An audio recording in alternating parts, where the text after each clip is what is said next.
ladies and gentlemen, and something I got to say straight forward right off the bat. Happy birthday!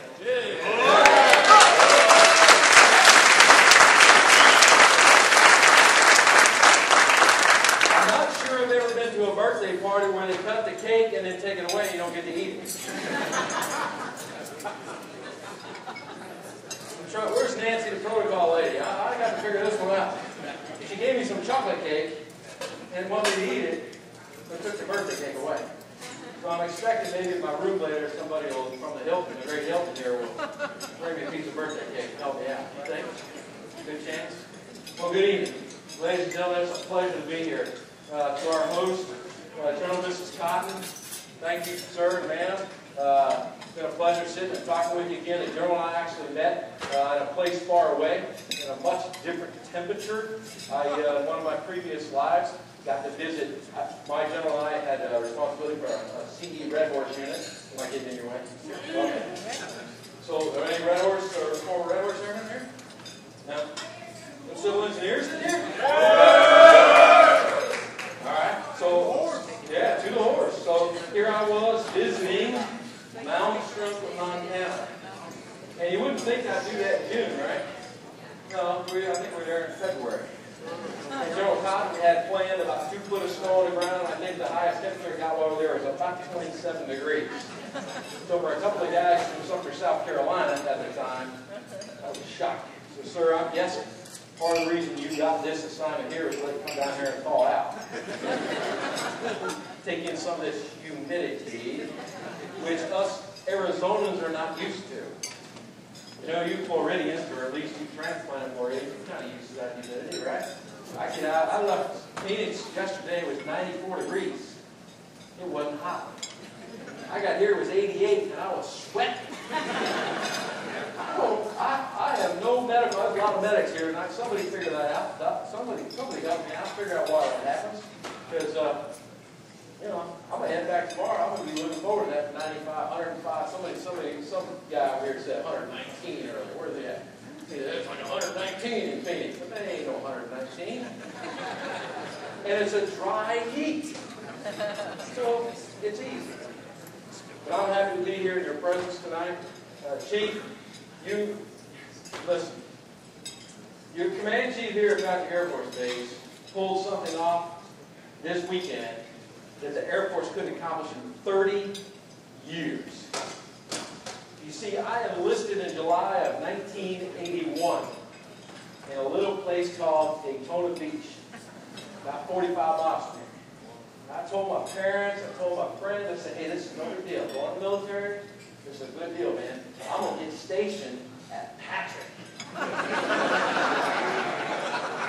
I'm going to be home every weekend, the holidays. This is gold, man. Don't worry about it. Now, how many times do you think I've been to Patrick in the last 30 years? Tonight.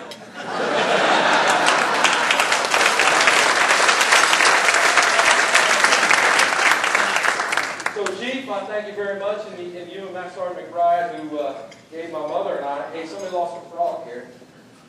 I hope it wasn't me. Probably you. You got to be resourceful. You know, we got a lot of cuts coming here in the government here in the next couple of years. Yeah, don't be losing your equipment. So the chief pulled it off. He got me here. I'm so happy to be here. And I do have family a little north of here, so it's a chance to spend a little bit of time with you.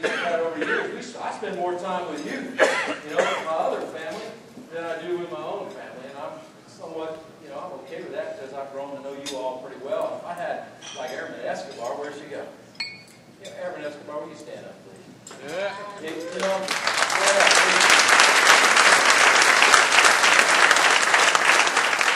you know, you make me proud. You make me very proud because as I left the Air Force, I was hoping there's going to be somebody bright and shiny like I used to be, you know, to come along and take over. So I expect fully one of these days, you know, you might wear some of these. You think you can handle that? If you have any talent in other areas like you do in singing, I'm fully confident that's going to happen. Where's my chaplain? Chaplain, where you at? He didn't leave, did he? Where's the chaplain? Chaplain, please stand up. Ladies and gentlemen, we oftentimes, we oftentimes goof this up. Because at many events I've been to, you imagine over here, I've been to a few of these, right? Sometimes the guest speaker is not the best speaker of the evening. Sometimes the best speaker of the evening is the chaplain. And yet, rarely do we ever give a round of applause to the chaplain. So tonight, I'd like you to help me give this young man a round of applause.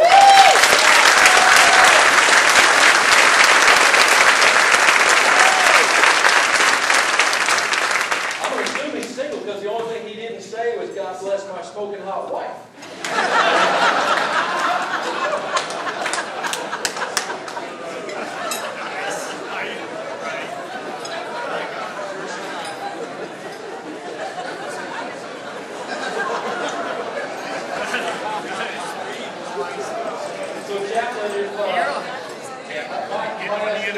If that whole preaching thing don't work out for you, you might have a future as a speaker up here. Okay? Let me point out one other special moment that happened tonight, and I know that some of you didn't see this, so I'm going to kind of spell it out for you. 4 members of the Patrick Air Force Base Ceremonial Guard came out here to present our nation's colors. If you've ever served on an Air Force Honor Guard team, you know the Latin phrase, "an honore dignate," to honor with dignity. They have a code. They used to have a creed. We only have one now in the Air Force. They have a code they live by. And one of those pieces of the code talks about, regardless of the circumstance, you will perform duties to the best of your ability. And tonight, Senior Airman Green, the ceremonial guardsman holding a rifle on the right-hand side as they presented the colors, accidentally, with the front side of his M1, knocked his hat nearly off his head. The front brim of the hat landed squarely on his nose, covering both eyes. Yet during the singing of the national anthem, he remained steady. He never flinched, knowing full well that when it was over, his team leader was going to say, "Colors turn harsh." And he was going to have to make a turn and navigate past the POW table and walk out the door. And you know, he never once looked up, tipped his hat, tried to get a little sly move in. He exemplified for me tonight the courage, the steadiness, and the abilities that it takes to be a ceremonial guardsman. They're not here, they've left. But let's go ahead and give a round of applause for them.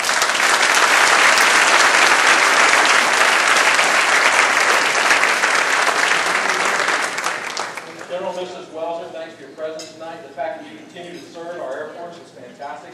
We had a chance to reminisce a little bit. We have some mutual friends, and we actually crossed paths a couple of times over the years. But you know, he was a commander, doing commander things out there in front, leading, doing all the right things, and I was a young defender, man. I was out on the perimeter somewhere. So I was doing what I could do to take care of him. And when we start talking about all these people we know, it's amazing. With tonight's theme, Saluting Heroes, the people he listed that he knows, that I know, guess what they all have in common? They're all heroes. They've all done great things for our Air Force. And so when you see people like General Mrs. Welser continue to come back around and support their base in your community, that's fantastic. So to you and the rest of the members of the head table, including our AFA president, thank you for your presence tonight. Let's give them.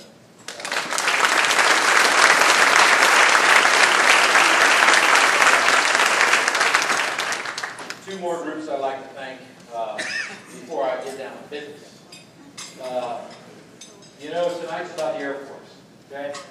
64th year since we divorced the United States Army.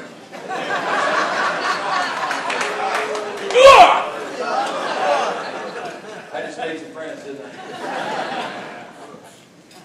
But 64 years ago, we decided to go out on our own, but what we've never done. In fact, I would venture to say today we're better than we've ever been. Closer.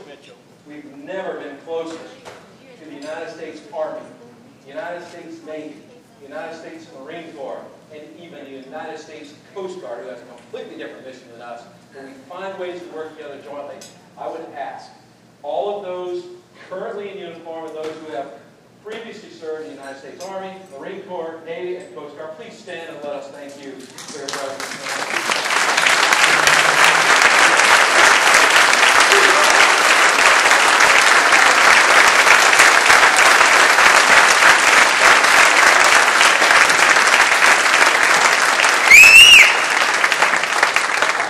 you get close enough to see the stripes without a Master Gunny over there? Master Sergeant. That's an impressive uniform you're wearing, my friend. Impressive uniform. Hoorah.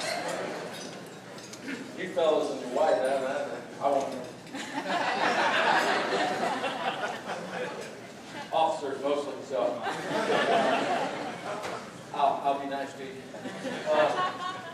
And then the last group of folks I'd like to thank before I forget is, this night happened because of really two groups of people. It starts with leadership and a vision. It starts with people like Chief and Eddie that stands outside the gate as a retiree and talks to the command chief and says, hey brother, we got to make this happen. This is Air Force tradition. We got to carry this on. You need to do this. We got to help. We got to, energy from outside the gate comes inside the gate. We move forward. We have a great event like this. But it really doesn't happen without a team of people, a committee. And so for those of you, you've seen people like scurrying around in between things tonight. Let me identify them for you now. Would all the committee members for this Air Force Ball please stand and take a quick bow.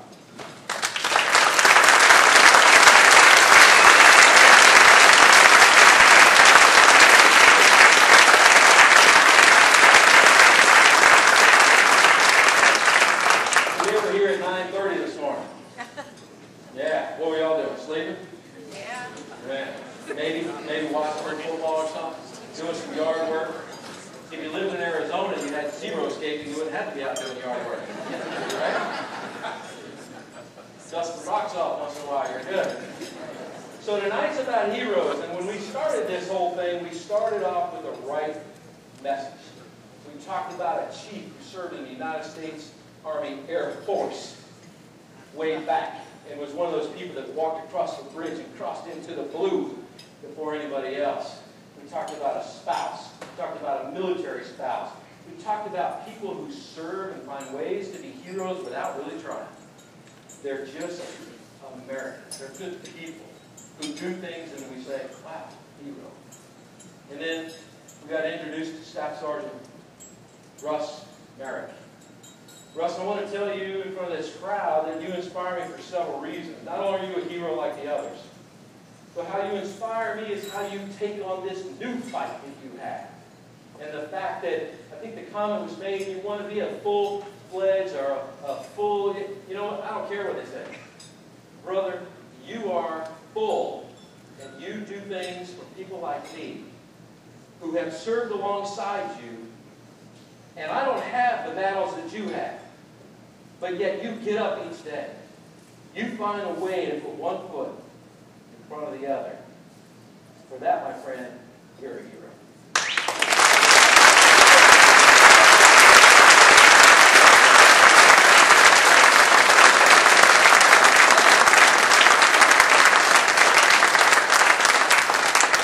So saluting heroes, when the committee told me they wanted me to come here, I said, what's your theme? Saluting heroes. I go, that's easy. I got this.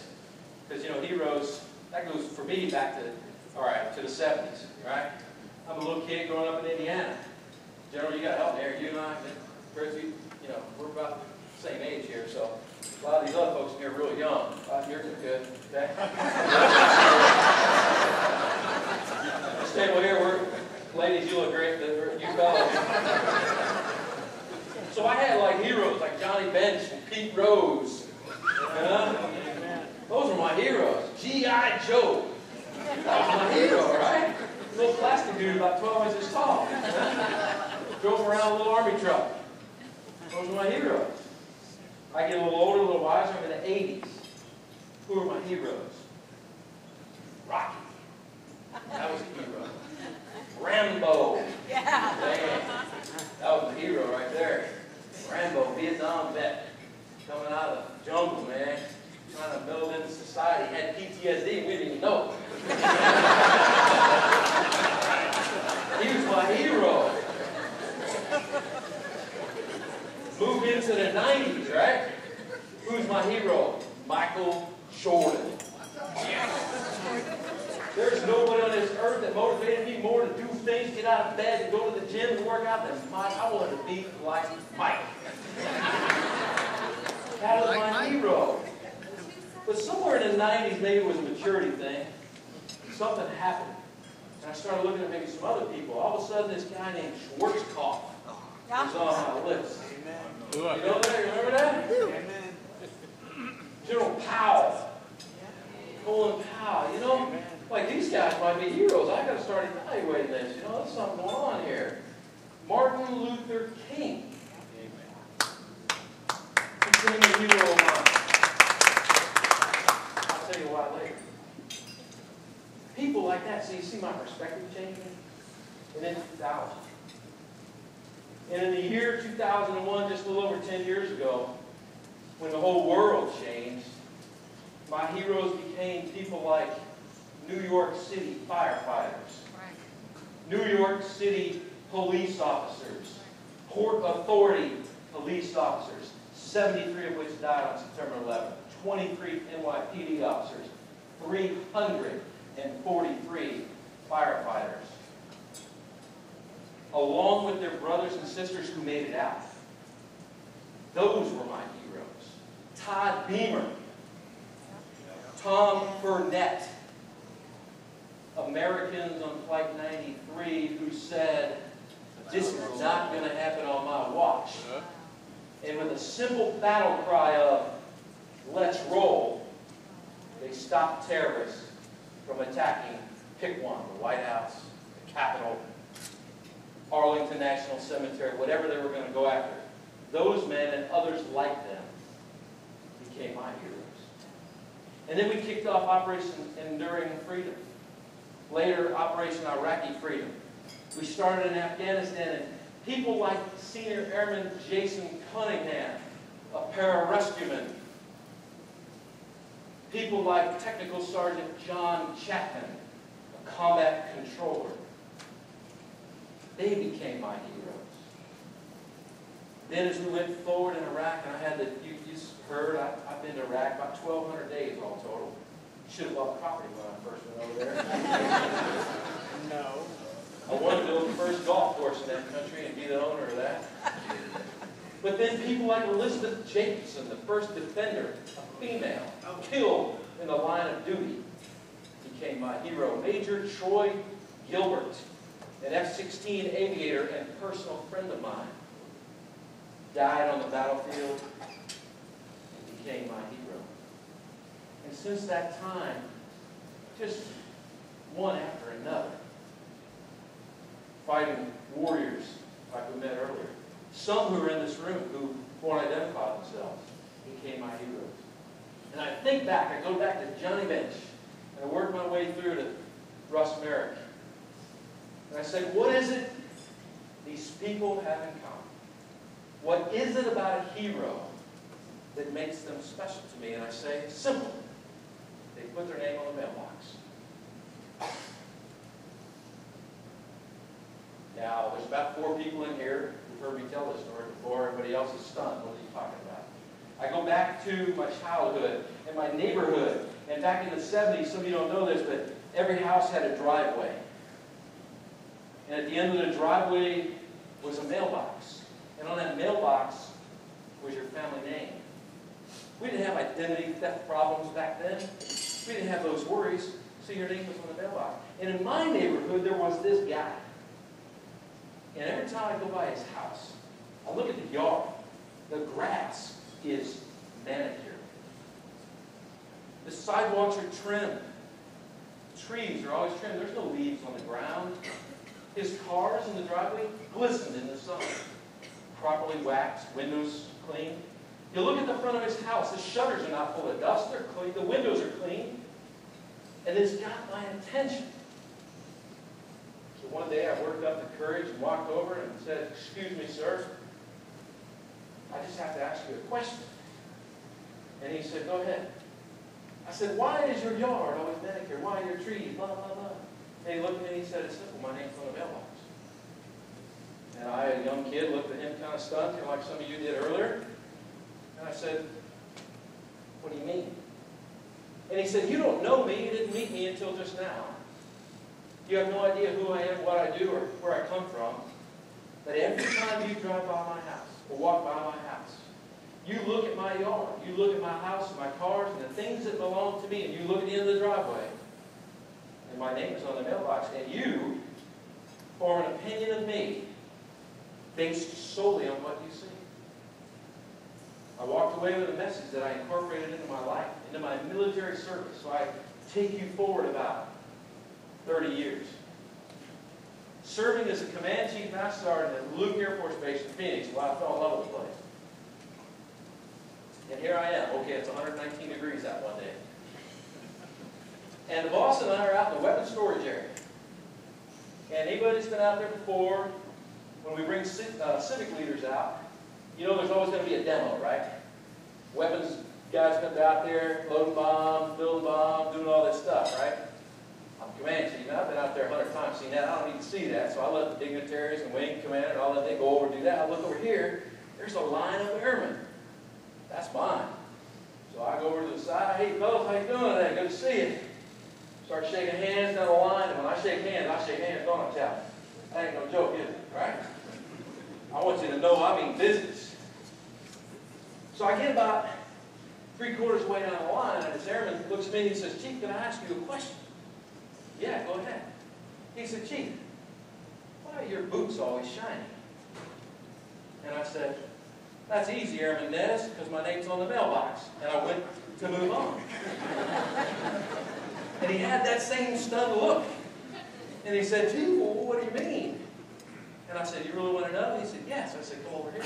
So I took him aside. This is a private moment. For the soldiers here, not a private moment, you know. that has different connotation when the sergeant major talks to the private, right? Yeah. A private moment between me and Nez. And I said, Nez, here's the deal, man. I'm the Command Chief here at the wing. You're a young airman out here working hard. And you see me at a promotion ceremony. Or you see me walking into the theater for a commander's call. You see me walking down the street going to such and such. And you form an opinion of me based on what you see. And if you see my boots shining and my uniform pressed and my hair cut and I'm a fit warrior ready to go to battle, you form a good opinion of me. And my friend, I want you to have a good opinion of me because I'm one of your leaders. And I want you to trust me. And he said, thank you, Chief. And he got back in line. Several months later, same scenario. Weapons storage area, civic leader tour, showing some folks our weapons bay, out there building one. Again, line of airmen. Command Chief, target of opportunity. I head over. First guy in line, who do you guess it is? Airman Nez. Nez, good to see you, man. Name's all over the mailbox. Looking good. Work my way down the line. Get to the end. Staff Sergeant. Hey, Chief, tell me that mailbox story. I said, what you talking about? He said, I don't know. But last time you were out here, you told Nez some mailbox story. And ever since that day, he's the first one to work. The guy's boots are always shining. His uniform always pressed, his hair always cut, his training record's always ready. He never misses an appointment, blah, blah, blah, blah, blah. I said, Staff Sergeant, you just told me the mailbox story. And I shook his hand and I walked away. Now, putting your name on the mailbox, folks, can be that simple. It could be your responsibility out here checking, as Master Sergeant McBride does, a little quality assurance over the launching of a rocket that you've done 100 times already, but yet you take the time to do it again because it's important. Maybe you're the defender standing at the gate and you've checked IDs 1.5 million times, but you check it again because it's the right thing to do. It may be that simple, or it might be tougher. And I could use Russ again as an example, but I got another one I'm going to give you because it's the Air Force's birthday. I'm going to concentrate on the Air Force. 3rd of January 2010, a young airman by the name of Brad Smith put his name on the mailbox and our name on the mailbox. Brad was assigned as a Tactical Air Patrol Party member, TAC-P. He's an air traffic controller that can jump out of an airplane, land on the ground with a 100-pound pack, calls air strikes. He can do, and he goes with an Army maneuver unit, in this particular case, a platoon. His 13-person team is maneuvering outside of Kandahar into a village. Bravo team, he's out front, and an IED goes off. Immediately, 2 members are killed, 2 more members are wounded, and most of them are thrown into a canal. If you've been to Afghanistan and Iraq, you know the canals are pretty nasty. Brad Smith, without being told, leaves his position of cover, goes into the canal, rescues the injured, and pulls the remains of the killed out. Gets them back, forms a casualty collection point, and looks to his lieutenant and says, "What's next?" The lieutenant says, "There remain several more members of our team in the kill zone. They're taking fire. I need somebody to volunteer to go get them." Brad Smith, without hesitation, looks at the lieutenant and says, "I'll go." He leaves his radio, picks up his M4, and along with the platoon medic, charges into the kill zone, picking up remains of his fellow warriors to bring them back to their families. And as he and the medic were returning and got almost back to the casualty collection point, the second IED went off. Brad Smith and his medic were killed instantly. Brad Smith put his name on the mailbox at a great cost. I did it simply by shining my boots. What are you going to do? How are you going to have your name on the mailbox? Are you going to be somebody's hero? Look around the table. Look around. Some of you have heroes sitting at your table, the ones we honored earlier. Some of you have heroes sitting at your table. Maybe it's a spouse, a military spouse, who is keeping the home fires burning while their military member spouse goes back into the battlefield on a prosthetic leg. Because that's what he wants to do. That's how he wants to serve. Yet she stays home and takes care of business, ladies and gentlemen. That's a hero. The firefighters from Patrick Air Force Base who left the gate a week or 2 ago and went outside onto a Florida highway somewhere and battled a blaze in a fuel tank. Heroes. Are you going to be one of those people if you need to? Are you going to simply put your name on the mailbox and make sure that when you have opportunity, if it ever comes your way, are you going to be a hero? I hope you will. I leave you with 2 thoughts.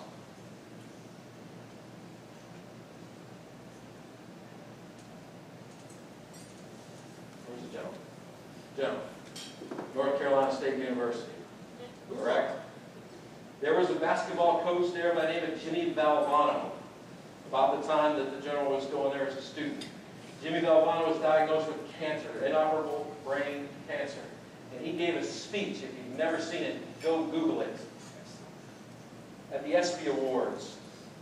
When he was dying and knew he was dying, he gave a speech. And one of them, many things, he said, that inspired me in my life, was live your life to the fullest.